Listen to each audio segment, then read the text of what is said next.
Que Dios te bendiga, mi hermano, mi hermana. Muy bueno que estemos acá el día de hoy. Una vez más, un viernes de estudio.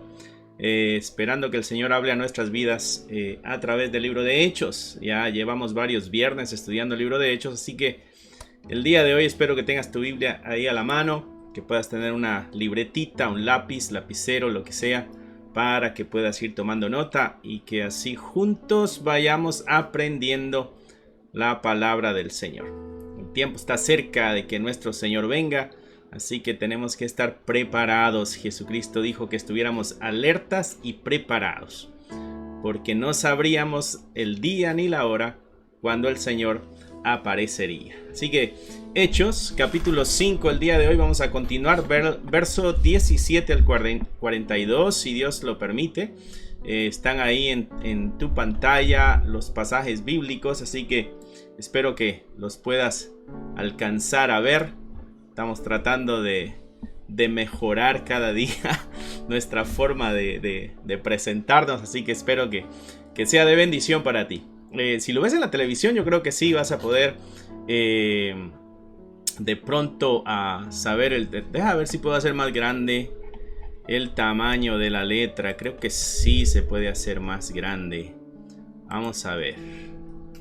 Creo que la hice más pequeña. Ahí está. No, eso es lo más grande que se puede. Así que espero que puedas leer. Si no, pues ahí tienes tu Biblia para que vayas leyendo. Vamos a iniciar con una oración.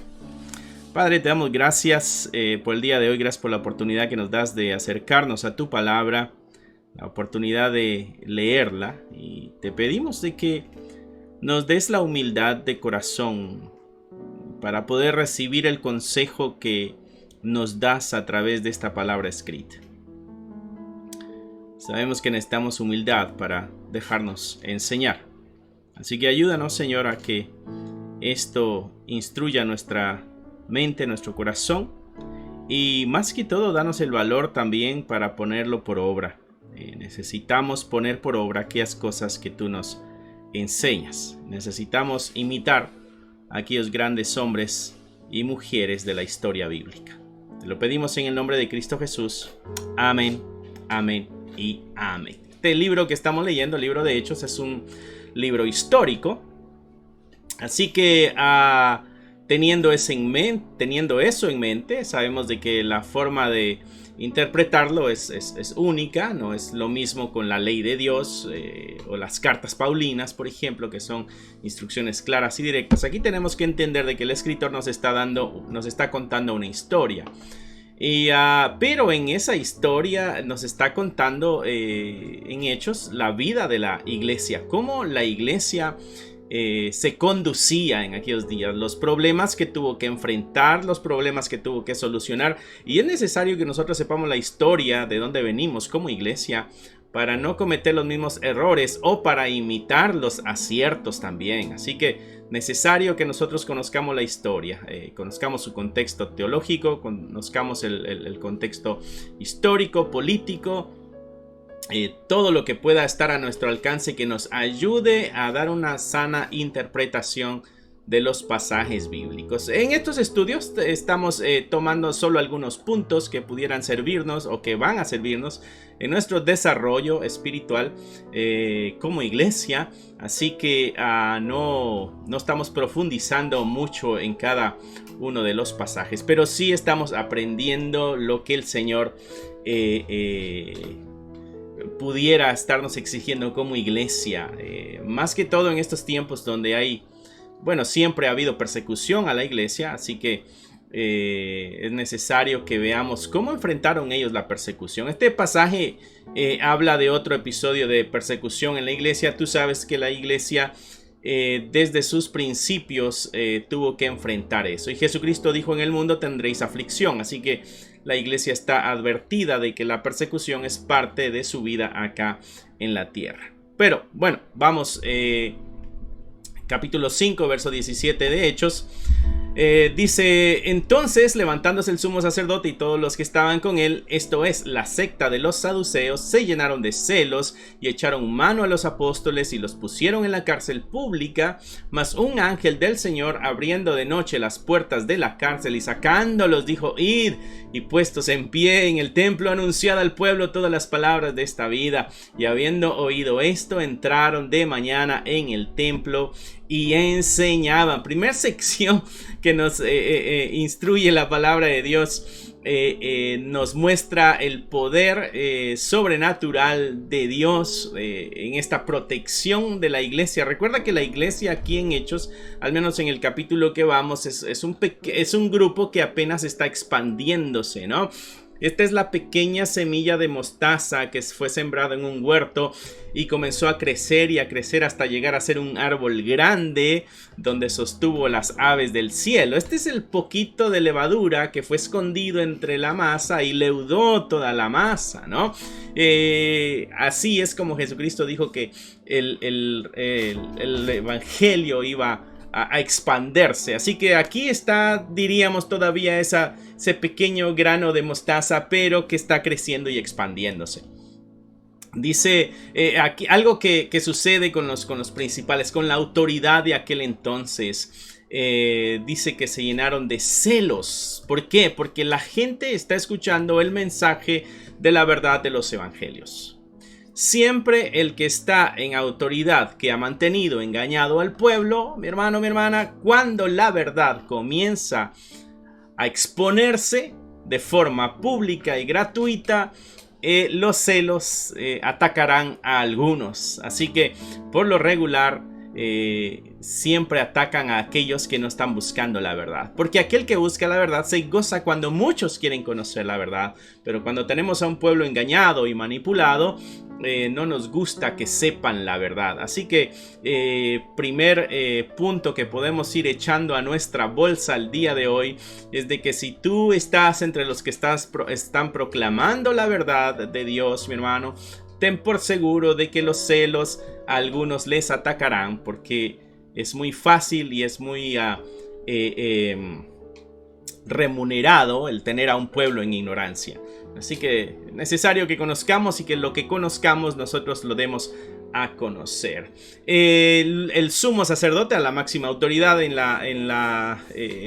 este asunto de la religión judía, y dice: y todos los que estaban con él. Hay un grupo grande que se levantó con el sumo sacerdote, y dice que este grupo era la secta de los saduceos. Tú sabrás de que los saduceos era uno de los grupos estos religiosos, pero estos eran los que estaban más apegados a Roma, aceptaban más la dirección que Roma está dando. Ellos están de acuerdo, digamos, hay cierto alianza con el poder romano, así que el poder romano tiene a este grupo dentro del grupo judío, que lo tiene como amigo. Entonces lo va a poner en posiciones de autoridad. Por lo regular, el sacerdote en el tiempo de Jesucristo pertenecía a los saduceos y era puesto por el poder romano. Tú recordarás que en el Antiguo Testamento Dios dijo que los sacerdotes tenían que venir de la línea de Aarón, y hay un solo sumo sacerdote,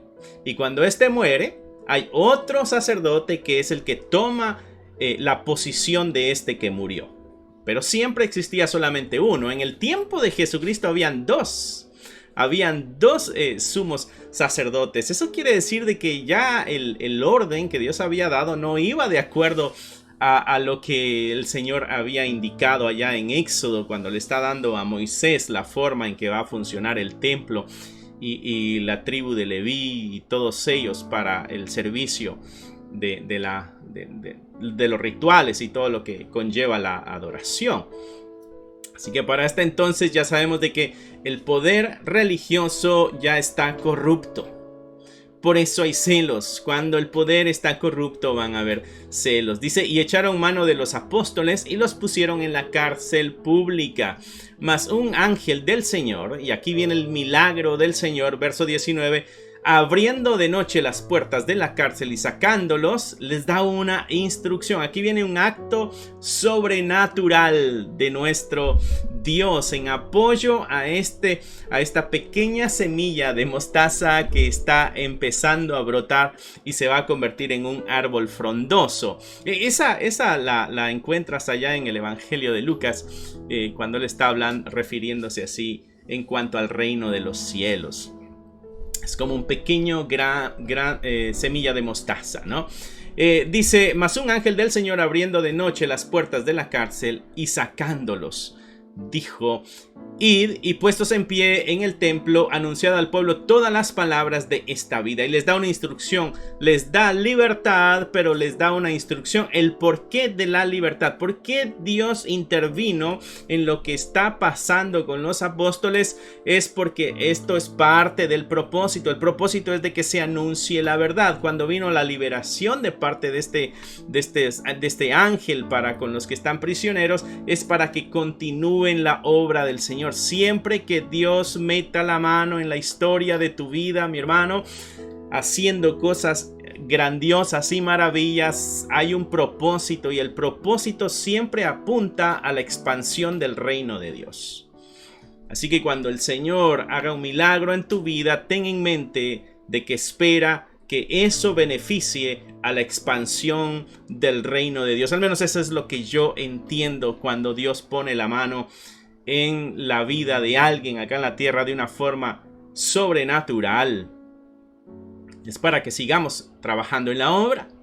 No es solamente para nuestro beneficio, para nuestro bienestar. Es para que continuemos nosotros trabajando en la obra del Señor, ¿no?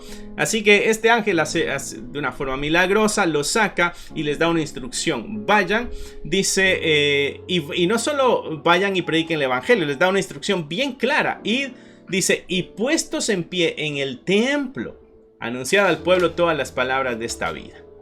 En el templo, en el centro, en el corazón de todos los rituales que encierran esta fe judía. Ahí en el mero centro, en el fuego donde está el asunto, donde va a haber tribulación, el Señor les manda a que vayan y prediquen ahí en el templo. La gente que va al templo ya tiene una inclinación hacia lo espiritual. Están buscando a Dios, tratando de adorar a Dios, tratando de buscar su voluntad. Entonces es un buen punto para ir y anunciar este evangelio. Dice las palabras de esta vida.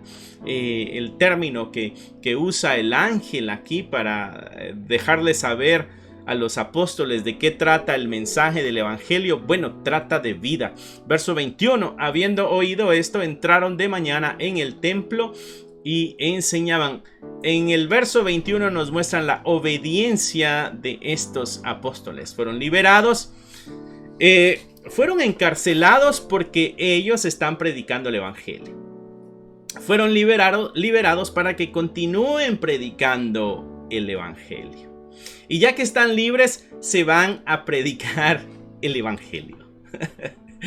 A pesar de que esto les va a traer conflictos mayores, esto les va a traer problemas mayores, a pesar de eso, ellos son fieles al anuncio de la verdad de Dios. Mi hermano, esto ya nos va poniendo a nosotros una carga. Una carga porque estos hombres, su vida está corriendo peligro. Sin embargo, ellos no se detienen al anunciar la palabra de Dios. Pero cuando vemos en general la vida de la iglesia en nuestros días, no está corriendo peligro la vida de muchos de nosotros. Sin embargo, no cumplimos el mandato de ir y hacer discípulos. A ellos les está costando la vida. Y porque ellos estuvieron dispuestos a entregar su vida para que esta verdad se siguiera proclamando, el día de hoy nosotros conocemos esta verdad. Si no hubiera sido por ellos que se arriesgan, nosotros el día de hoy no conoceríamos quizá esta verdad. Eso nos pone a nosotros un gran ejemplo, porque hay generaciones que quizá no sepan la verdad de Dios porque la iglesia el día de hoy ha decidido callar, sea cual sea la razón. Persecución, ¿no? Discriminación, qué sé yo, a veces simplemente es demasiadas ocupaciones, a veces es vergüenza o pena, a veces es poca información y decimos no sé qué es lo que voy a decir, por eso no lo hago. Sea lo que sea que te esté deteniendo, mi hermano, de anunciar esta verdad, está impidiendo de que esta verdad sea conocida por alguien que puede recibir la salvación a través de este conocimiento. Recuerda que Dios dejó a la iglesia para anunciar la verdad. No mandó ángeles a anunciar la verdad. Mandó a su iglesia a anunciar la verdad. Allá tenemos un peso puesto a través de este pequeño pasaje, versos 17 al 21. La obra maravillosa que la iglesia hace, pero va en compañía del poder sobrenatural de Dios. Dios con su poder sobrenatural y la iglesia con su obediencia se alcanzan las metas y los propósitos que hay para esta vida. Y estas palabras de esta vida se pueden anunciar. Mira lo que sigue diciendo el escritor contándonos la historia. Dice, entre tanto, vino el sumo sacerdote y los que estaban con él. Mientras tanto, ¿qué? Bueno, recuerda, ellos fueron liberados de la cárcel y al amanecer lo primero que hicieron, dice el verso 21, y habiendo oído esto, entraron de mañana en el templo y enseñaron. Ellos fueron liberados, esto está interesante, ellos fueron liberados y en la madrugada lo primero que hacen es ir al templo y predicar esta verdad. Los que los habían encerrado ni siquiera se han dado cuenta de que esto ha pasado. Esto al parecer pasó en la noche y ellos no se dieron cuenta de lo que estaba pasando. Dice, entre tanto, mientras aquellos están predicando en el templo, estos no lo saben. Dice, vino el sumo sacerdote, los que estaban con él y convocaron al concilio y a todos los ancianos de los hijos de Israel. Y enviaron a la cárcel para que fuesen traídos. Entonces ahora se están equipando, se están armando, se están juntando. Vamos a hacer un juicio con esta gente. Les dijimos que no predicaran el evangelio. Sin embargo, lo están haciendo. Dice que era el sumo sacerdote. Todo el grupo que andaba con ellos. También trajeron al concilio. Dice, y todos los convocaron al concilio. La reunión que se va a hacer. Y a todos los ancianos de los hijos de Israel. Ahí está la autoridad reunida ahora para hacer un juicio en cuanto a estos que se les dijo cállense y no anuncien más esta verdad. Y entonces enviaron a la cárcel para que los trajeran. Tráiganlos porque vamos a hacer un juicio. Verso 22. Pero cuando llegaron los alguaciles, no los hallaron en la cárcel. Entonces volvieron y dieron aviso diciendo, por cierto, la cárcel hemos hallado cerrada con toda seguridad y los guardas afuera de pie ante las puertas, mas cuando abrimos a nadie hallamos adentro. A nadie encontramos adentro. Este verso 23 es muy interesante porque nos muestra el poder sobrenatural en que Dios a través de este ángel le dio libertad a los que estaban presos. Dice que la puerta de la cárcel estaba cerrada y estaba con toda seguridad. Seguramente tenía cadenas, candados, trancas, qué sé yo. Segura la puerta cerrada y sellada. Y afuera también habían unos guardias. Y dice que cuando estos fueron por aquellos están de pie. Pero cuando abrieron la puerta para sacar a los prisioneros, eso estaba vacío. ¿Cómo Lo sacó Dios. No nos explica el pasaje bíblico, pero lo sacó. Quizá la puerta se abrió automáticamente y ellos salieron caminando y los soldados están dormidos, o ¿cómo fue el asunto? ¿Cómo fue el asunto? No nos los explica, porque el verso 19 dice: un ángel del Señor abriendo de noche las puertas de la cárcel y sacándolos, dijo, ¿no? De noche y abriendo las puertas. Como las puertas automáticas cuando tú vas a la tienda, que cuando te acercas se te abren las puertas, ¿no? ¿Por qué no se dieron cuenta los guardias? ¿Qué pasó con las cadenas de la seguridad y todo eso que había en la puerta? Porque cuando estos otros van para sacarlos de donde están presos, la puerta está con la seguridad, quiere decir que no se rompió nada. Y los guardias están ahí, quiere decir que ellos estaban alerta. Según ellos están cuidando a alguien allá adentro, pero no hay nadie. O sea, y vemos otra vez este poder sobrenatural de nuestro Dios obrando en favor de la iglesia, en favor de aquellos que están conduciéndose en la expansión del reino de Dios. Mi hermano, esto es importantísimo porque Dios está acompañando, y no estoy diciendo que a otros no los acompañe, pero claramente vemos la compañía de Dios para con aquel grupo que está cumpliendo la obra del Señor. Allá en Mateo capítulo 28, cuando Jesucristo dice: toda potestad me es dada en los cielos y en la tierra.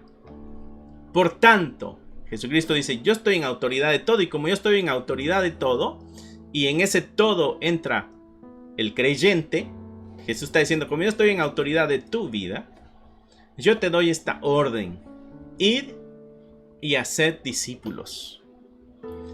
Bautízales en el nombre del Padre, del Hijo y del Espíritu Santo.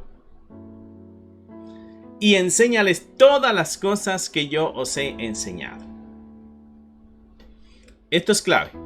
Jesucristo le está diciendo a la iglesia: yo soy el que está en autoridad de ustedes, así que ustedes vayan y hagan discípulos, bautícenlos, instrúyanlos en la verdad. Y de ahí Jesucristo dice: yo estaré con vosotros todos los días hasta el fin.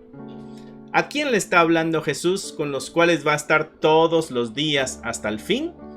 A aquellos que van a ser discípulos, que van a bautizarlos y que van a instruirlos en la verdad. Y lo estamos viendo aquí, la promesa de Dios cumpliéndose en este pasaje que hemos leído y en los otros también. Acompañando Jesús a aquellos que están cumpliendo la palabra de Dios. Verso 24 dice que cuando oyeron estas palabras, el sumo sacerdote, el jefe de la guardia del templo, los principales sacerdotes, dudaban en qué vendría a parar aquello y en qué va a terminar esto. Porque no podemos mantener a esta gente callada ni encerrada. ¿Qué es lo que está pasando? ¿Qué es lo que vamos a hacer? ¿Cómo vamos a poder controlar de que esto está creciendo si las herramientas que estamos usando no están funcionando como esperamos que funcione? Verso 25. Viniendo uno, les dio esta noticia: he aquí, los varones que pusiste en la cárcel están en el templo y enseñan al pueblo. Aquellos siguen haciendo lo que ustedes les dijeron que no hicieran. ¿Recuerdan las amenazas que recibieron allá en el capítulo 4? Dice el verso 26. Entonces fue el jefe de la guardia con los alguaciles y los trajo sin violencia, porque temían ser apedreados por el pueblo. Interesante. Entonces fue el jefe de la guardia con los alguaciles y los trajo, dice acá, los trajo, pero sin violencia. ¿Por qué? Por miedo. No es que no quisiera, no es que quisiera ser amable. No, es que sabe de que el pueblo está escuchando la verdad, y cuando el pueblo está escuchando la verdad, está empezando a despertar, y aquellos que están en el control, que están adormeciendo al pueblo, pronto tendrán su parte también de justicia. El jefe de la guardia con los alguaciles y los trajo sin violencia, porque temían ser apedreados por el pueblo. Ahora aquí vemos de que esta gente ya tiene temor, ya tiene miedo de lo que está haciendo la iglesia. Y es interesante el discurso que viene después, porque están entendiendo de que hay un poder por encima de los apóstoles que está colaborando con estas acciones. Dice que cuando los trajeron, los presentaron en el concilio y el sumo sacerdote les preguntó diciendo: ¿no os mandamos estrictamente que no enseñases en ese nombre? Y ahora habéis llenado a Jerusalén de vuestra doctrina. Esta información es interesante. ¿Por qué?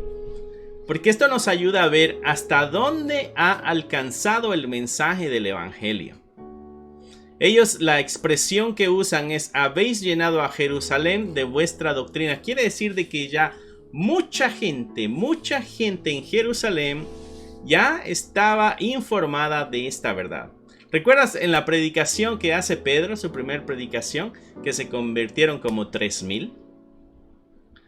Hay cantidades grandes de gente que ya conocen el mensaje de Dios, que están escuchando a los apóstoles, que se enteraron también de que fueron metidos a la cárcel pública por estar anunciando esta verdad, no por hacer algún crimen, sino porque desobedecieron a las autoridades que les amenazaron diciendo que no hablaran más este mensaje de salvación. Habéis llenado a Jerusalén de vuestra doctrina. Ya mucha gente conoce en Jerusalén. Recordarás tú allá en Hechos capítulo 1 verso 8 que la promesa del Señor Jesucristo dijo que el Espíritu Santo caería sobre ellos. Dijo: vayan a Jerusalén, espérense, el Espíritu Santo va a caer sobre ustedes y les va a dar poder. Y me van a ser testigos. ¿Testigos dónde? En Jerusalén, en Judea, en Samaria y hasta el fin de la tierra. Ahorita estamos en el cumplimiento de la primera etapa de ese anuncio de Hechos 1:8. Están en Jerusalén y el escritor Lucas se encarga de informarnos en este pasaje de que se ha cumplido ya la primera sección de la gran comisión. Para ellos era anunciar esta verdad en Jerusalén, que es la ciudad, expandiéndose por toda la provincia que es Judea, cruzando a la siguiente provincia al norte que es Samaria, y de ahí expandiéndose hasta el fin del mundo. Vemos el avanzar del reino de Dios, la pequeña semilla que Jesucristo dijo: ¿a qué compararé el reino de los cielos? A una semilla de mostaza que es sembrado en un huerto y va creciendo hasta que se hace un árbol grande, y en sus ramas vienen a hacer sus nidos las aves de los cielos. Expandiéndose está aquí ya el reino de Dios. Dice: habéis llenado a Jerusalén de vuestra doctrina y queréis echar sobre nosotros la sangre de ese hombre. Y ahora dice, la otra cosa que no nos gusta es de que nos están culpando a nosotros, de que nosotros somos los responsables de la muerte de Jesucristo. Y es verdad. Eso nos ayuda a entender el verso 26. ¿Por qué los llevaron sin violencia y por qué tenían miedo de apedrear? No es solo el amor a los apóstoles que la gente está teniendo ya, sino que a la misma vez se están dando cuenta de que el pueblo está entendiendo de que sí, ellos fueron los que mataron a Jesús. Ahora el pueblo puede estar planeando una revuelta o cómo deshacerse de estos líderes corruptos. Verso 29. La verdad va a traer miedo al líder corrupto. La verdad va a traer celos, vimos también, al líder que es corrupto, ¿no? Y está hablando esto a nuestros gobiernos. Está hablando esto a nuestros gobernantes. Por eso es más fácil tener a un pueblo en ignorancia. Pero hay que hablar la verdad, sin temor. Y ahora queréis echar sobre nosotros la sangre de ese hombre. Respondiendo Pedro y los apóstoles dijeron: es necesario obedecer a Dios antes que a los hombres. Una afirmación. Esto Pedro ya lo había dicho en una ocasión cuando les amenazaron y ellos dijeron: hay que obedecer a Dios antes que a ustedes. Y ahora lo vuelven a repetir. No, vamos a seguir obedeciendo a Dios. La afirmación de Pedro y los apóstoles es de que no, nosotros tenemos una primera obediencia a Dios y después a ustedes. ¿Y quiénes son ellos? El sumo sacerdote, todos los saduceos, también andan los fariseos, los ancianos del pueblo, la autoridad religiosa y la autoridad política. La autoridad religiosa y la autoridad también política, porque esta gente también tiene cierta autoridad política en los pueblos. Así que a ellos a los que Pedro le está diciendo, vamos a obedecer a Dios primero. Mi hermano, vendrán leyes que intentarán obligarte a hacer aquello que es pecado o aceptar aquello que es pecaminoso, a quitarle la etiqueta de pecado a lo que Dios dijo que era pecado. Y seguramente lo has vivido ya con esta agenda LGTB y no sé qué otras palabras siguen, o letras o siglas. Los gobiernos intentarán obligarnos como cristianos a quitar la etiqueta de pecador a aquel que está cometiendo pecado. Intentarán callar la voz de la iglesia para que ya no siga hablando la verdad, y que la verdad que hablemos sea una verdad diluida, una verdad aguada, una verdad embarrada de mentira, para que algunos no se ofendan, para que algunos no se molesten, para que haya mayor aceptación, para que haya una supuesta paz. Pero la verdad, Jesucristo dijo, yo vine a echar fuego a la tierra, y como quisiera que estuviera ardiendo esto ya. Así que no esperemos, mis hermanos, de que al cumplir nuestras responsabilidades como iglesia nos vaya bien con aquellos que han prometido defendernos y protegernos. No, al contrario, nuestra única esperanza es el Señor. Pedro y los apóstoles les dicen, es necesario obedecer a Dios antes que a los hombres. Y entonces comienza otra vez un anuncio aquí corto de esta verdad. El Dios de nuestros padres levantó a Jesús, dice, a quien vosotros mataste colgándole en un madero. Y vuelve lo que ellos dijeron, no nos echen la culpa a nosotros de la muerte de él. Bueno, aquí les están diciendo, no, sí fueron ustedes. Ustedes fueron los responsables de la muerte del Señor Jesucristo. Lo colgaron en un madero, verso 31. A este Dios ha exaltado con su diestra por príncipe y salvador. Y ahora está diciendo, lo que ustedes quisieron detener con su fuerza, con su violencia, con su poder humano, bueno, no pudo contra la decisión de Dios y la dirección de Dios y el poder de Dios. Al contrario, Él lo exaltó, lo puso a la diestra, quiere decir el lugar de la autoridad, el lugar de toda la posesión, y lo puso como príncipe y como salvador. Dice, para dar a Israel arrepentimiento y perdón de pecados. Y entonces acá en la predicación que les están dando a ellos mientras los están interrogando, está diciendo, hay juicio, así que es necesario que se arrepientan, pero en este Cristo que ustedes colgaron de un madero, en él hay perdón, porque no está muerto, está vivo y está a la diestra de Dios Padre, y él es príncipe y es salvador. Aleluya, gloria a Dios. Hay un mensaje de esperanza en el mensaje del Evangelio, mi hermano. Siempre que tú comuniques el mensaje del Evangelio, asegúrate de dar un mensaje de esperanza. En Dios está la esperanza, está la solución. Si estamos en pecado, en Él hay perdón de pecados. Debe haber arrepentimiento de parte nuestra y perdón de pecados. Verso 32. Nosotros somos testigos suyos de estas cosas.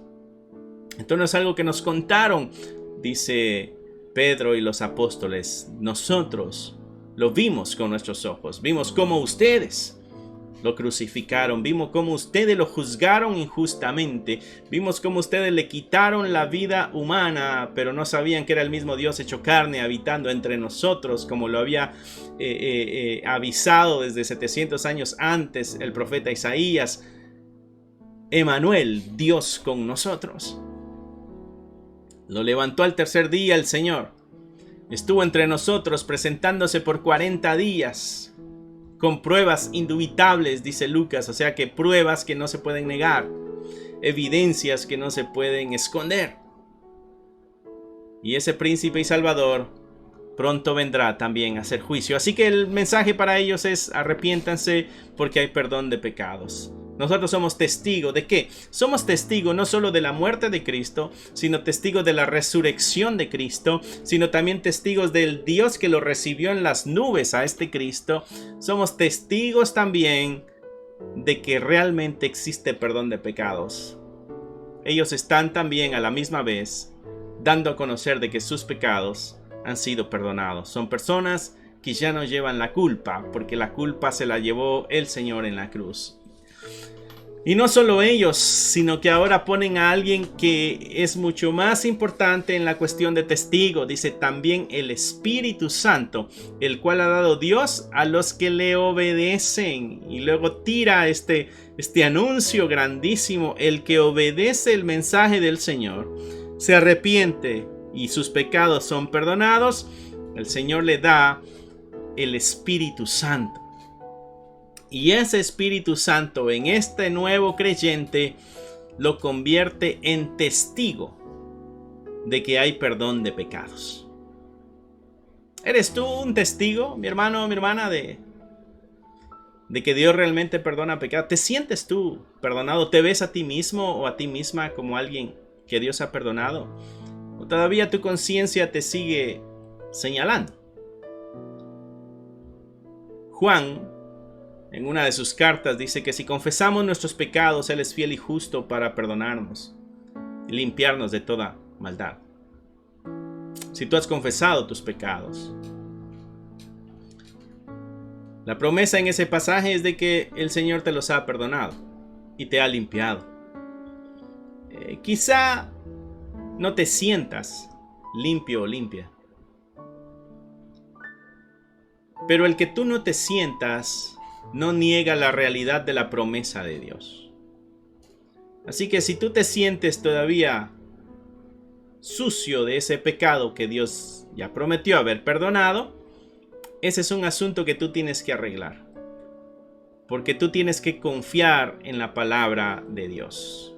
Tú tienes que confiar en las promesas del Señor. Y Él prometió que si confesábamos nuestros pecados, Él era fiel y justo para perdonarnos y limpiarnos de nuestra maldad. Atrévete a creerle a Dios, mi hermano, mi hermana.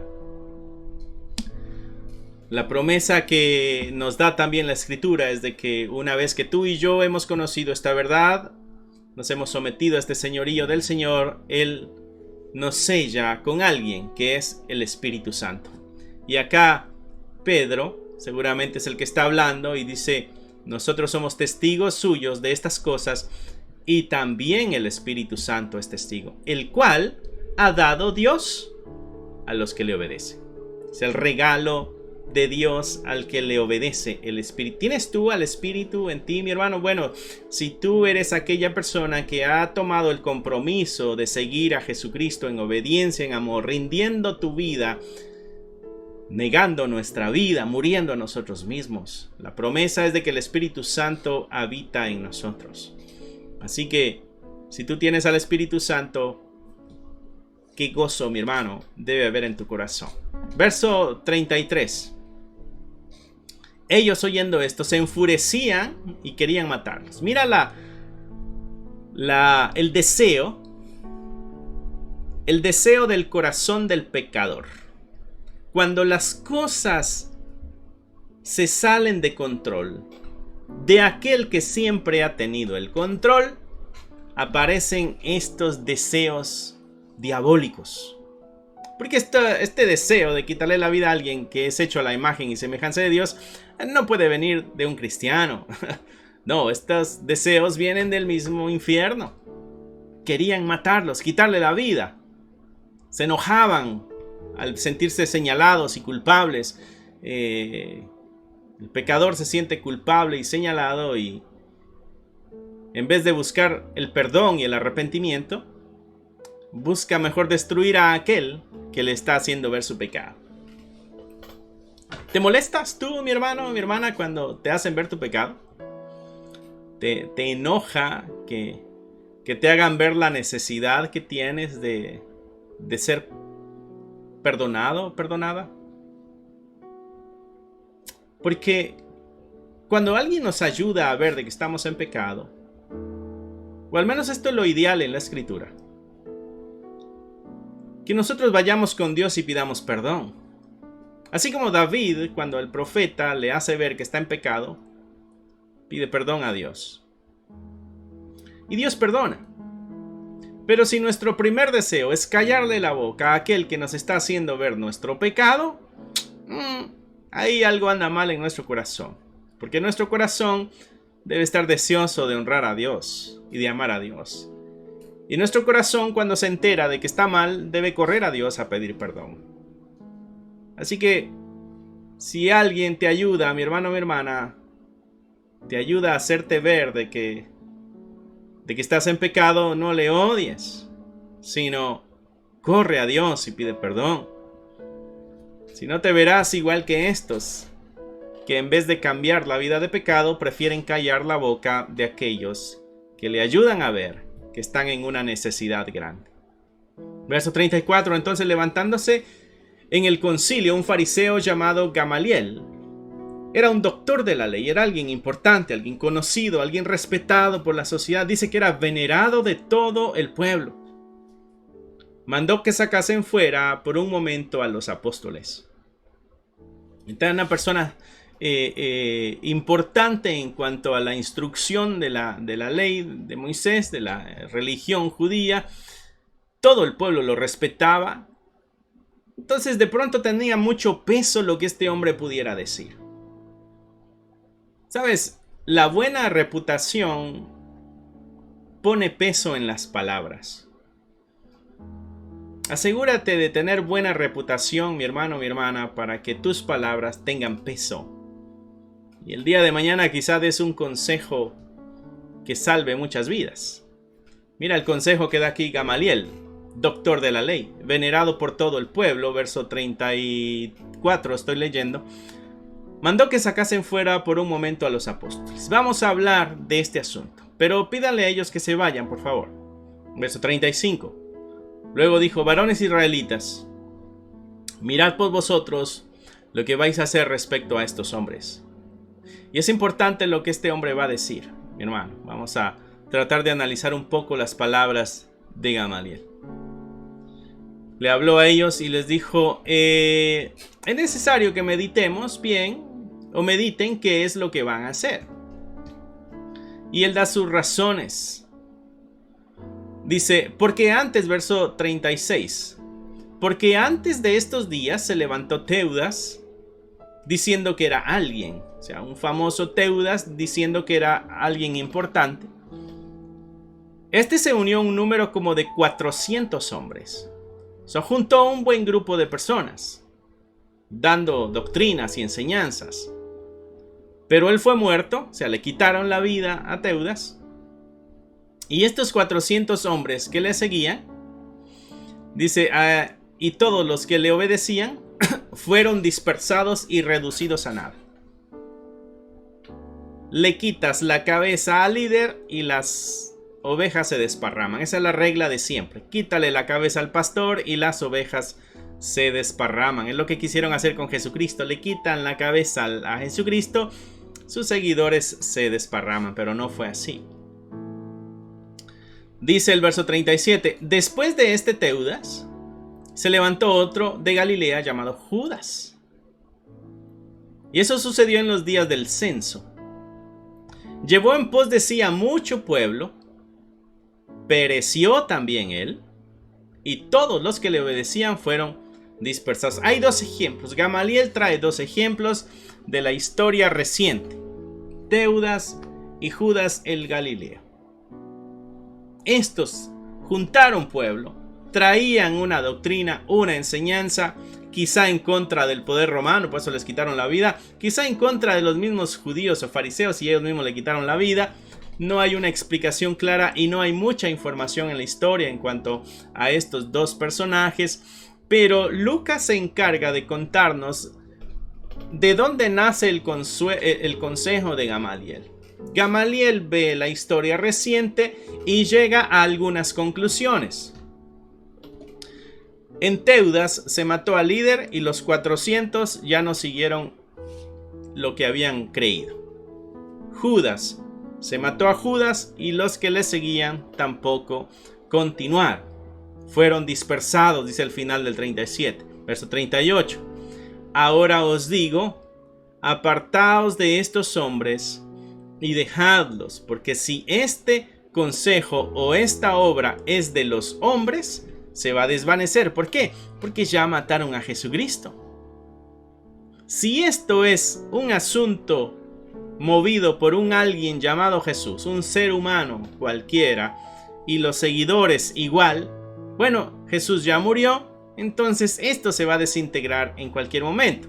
Esperemos, dice Gamaliel, tengamos paciencia, aprendamos de la historia, veamos lo que ha sucedido y seguramente esto es lo que va a continuar sucediendo. Mas, dice, si es de Dios, no lo podréis destruir.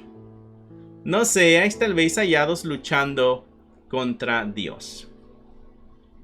Y el consejo de Gamaliel es interesante. Porque la primera sección del consejo de Gamaliel es: deja que las cosas continúen como van, porque el que está en control es Dios.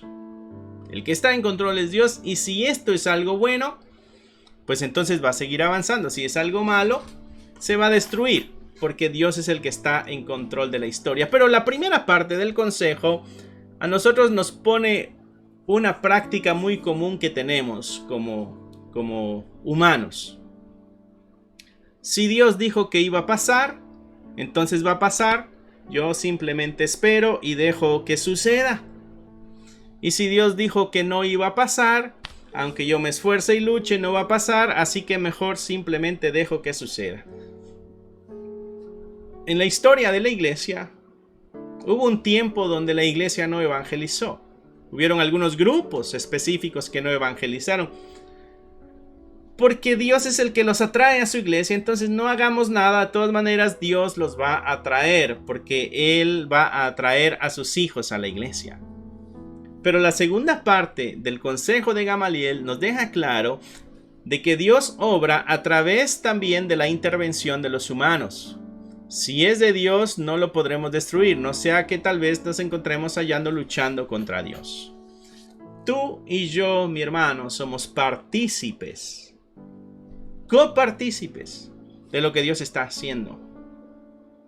No debemos ser los que se quedan esperando, de todas maneras va a suceder porque Dios así lo ha decidido. No, pero entre esa historia que Dios está haciendo está involucrada la humanidad y nuestras obras y nuestras acciones.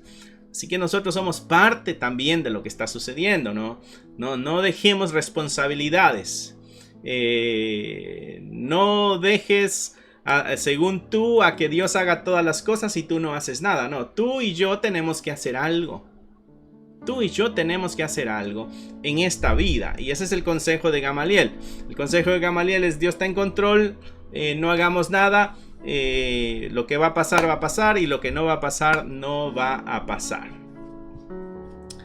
Pero de ahí dice: si metemos la mano, quizá nos encontremos luchando con la dirección que Dios está dando. Bueno, tenemos nosotros que actuar, porque en ese actuar el Señor también obra, ¿no? Así que, resumiendo el consejo para nosotros como iglesia, no porque Dios está en control de todas las cosas quiere decir que no vamos a hacer nada. Tenemos nosotros que hacer, y en ese hacer el Señor va obrando también. Verso 40 se da el consejo y dice: y entonces convinieron con él. A todos se les hizo una idea justa, razonable. Dijeron: suena bien, hemos visto la historia, ha pasado como tú has dicho, así que quizás es cuestión de esperar. Vamos a esperar. Dice: y llamando a los apóstoles después de azotarlos, o sea, tampoco los dejaron ir libres así tan tranquilamente, también les dieron unos cuantos azotes, les intimaron que no hablasen en el nombre de Jesús y los pusieron en libertad. Les dijeron: segunda amenaza, segundo anuncio, segunda advertencia, no sigan hablando de esta verdad, no sigan hablando de este Jesús. y les dieron libertad. Verso 41. Y ellos salieron de la presencia del concilio gozosos de haber sido tenidos por dignos de padecer afrenta por causa del nombre, con mayúscula, hablando de Jesucristo. El ser heridos por la causa de Cristo les hace sentirse honrados y eso les produce gozo. Iglesia, cuando nos vaya mal por hacer el bien, en vez de entristecernos, gocémonos. En vez de lamentarnos, gocémonos. Esa es la conducta, esa es la forma en que la iglesia enfrentó la persecución, gozándose, viéndose dignos. ¡Wow! Nos amenazaron y nos encarcelaron porque estamos hablando la verdad. Me siento gozoso. No es lo mismo que uno sea encarcelado por echar mentiras o por andar robando. Estos fueron encarcelados por decir la verdad y se sintieron honrados por eso. Un buen punto para nosotros como iglesia poner en práctica en nuestras vidas. Tenidos por dignos de padecer afrenta por causa del nombre, verso 42, y todos los días en el templo y por las casas no cesaban de enseñar y predicar a Jesucristo. Todos los días. A estos lo que le dieron fue más cuerda. Todos los días andaban predicando el evangelio en el templo y en las casas. No se limitaban solamente a un lugar. No se limitaban solamente a un lugar. Iban al templo y a las casas. Y no cesaban de enseñar y predicar a Jesucristo. Un tremendo ejemplo que tenemos ahí, iglesia amada. Un ejemplo de perseverancia, un ejemplo de valor, un ejemplo de confianza, de fe. Un ejemplo del poder de Dios, Dios obrando, Dios cumpliendo su promesa de protección, de compañía. Tenemos nosotros que aprender mucho de estos apóstoles. Esta es la iglesia que están haciendo. Recuerda el ejemplo que usamos al principio, la pequeña semilla de mostaza que crece poco a poco y se convierte en un árbol grande que alberga a muchos aves del cielo. Así debemos ser nosotros, sembrar la semilla, sembrar el evangelio, predicar la verdad, y aunque no veamos rápidamente el crecimiento de esa semilla, confiemos de que va a crecer, de que va a seguir avanzando, pero no cesemos de hablar la verdad. No permitas que el miedo, que la vergüenza, que las amenazas callen tu boca, iglesia. Sigue predicando la verdad, sigue predicando el evangelio, sigue viviendo el evangelio. Aprendimos que un buen nombre, un buen testimonio le da peso a nuestras palabras. Y si predicamos el evangelio y tenemos un buen testimonio, va a ser mucho más eficaz. Va a ser mucho más eficaz. Ocupémonos también de tener una buena reputación delante de la gente. La Escritura nos exhorta a tener una buena reputación dentro de la congregación y una buena reputación también con los de afuera. Ya que somos cristianos, el mundo debe saber que andamos bien. Ya que somos cristianos, el mundo debe saber que andamos en obediencia. Ya que somos cristianos, el mundo debe saber que practicamos lo que decimos, lo que creemos, lo que anunciamos, lo que enseñamos en la palabra de Dios. Y eso traerá buen nombre al evangelio. Y así como Gamaliel, respetado y venerado, cuando dio un consejo fue escuchado. Mi hermano, mi hermana, es valiosa el testimonio, la reputación que tú tienes, porque eso le pone mucho peso a tus palabras. Y esas palabras pueden penetrar mucho más profundo en el corazón de alguien y el Espíritu Santo usar esa semilla para darle la salvación a alguien. Así que espero que hayas aprendido así como yo aprendí el día de hoy. Me llevo varios consejos, varias direcciones. Me llevo varias exhortaciones. Espero que tú también te las lleves. Y pues estaremos acá el siguiente viernes con lo que sigue en Hechos. El miércoles estamos con Salmos y los domingos a las 2 de la tarde estamos con Lucas. Aquí, mi hermano, mi hermana, no nos cansamos de anunciar la palabra de Dios. Cierra ahí tus ojos donde estás sentado o sentada. Si vas manejando, no lo cierres. Pero vamos a despedir este estudio con una oración. Padre, te damos gracias por el estudio de hoy. Danos el valor como lo tenían estos apóstoles y discípulos, donde no se dejaron asustar por nadie y siguieron anunciando la verdad. Ayúdanos a seguir el ejemplo de Gamaliel, que tenía una buena reputación, que tenía un buen testimonio, y eso le daba mucha autoridad a sus palabras para ser escuchado. Ayúdanos a nosotros también a tener una buena reputación, a tener un buen testimonio delante de la gente, para que cuando hablemos, nuestras palabras tengan peso. Y gracias, porque sabemos que no estamos solos. Así como ellos fueron liberados de una forma milagrosa de la cárcel, nosotros sabemos que tu compañía milagrosa nos va guiando. Y si no experimentáramos esas cosas sobrenaturales como ellos lo experimentaron, de todas maneras sabemos de que tú vas caminando con nosotros. Gracias por cada una de las personas que están viendo este video. Bendíceles. Si hay alguna necesidad, Señor, súplela. Si hay enfermedad, sánales. Es nuestro deseo. Pero ante todo, que se haga tu santa voluntad. Te lo pedimos en el nombre que es sobre todo nombre, en el nombre de Cristo Jesús. Amén, amén y amén. Que Dios te bendiga, mi hermano, mi hermana. Que Dios te guarde, que descanses. Recuerda a las 2 de la tarde del domingo por este canal. Y los miércoles y viernes a las 7, así como el día de hoy, estudiando siempre la palabra del Señor. Que tengas una noche bendecida. Nos vemos pronto. Bye. Que Dios te bendiga, mi hermano. Gracias por haber escuchado la palabra de Dios. Es un gusto para nosotros saber de que este mensaje está alcanzando muchas vidas. Nuestro deseo es de que tú crezcas al igual que nosotros vamos avanzando en el conocimiento de la palabra de Dios.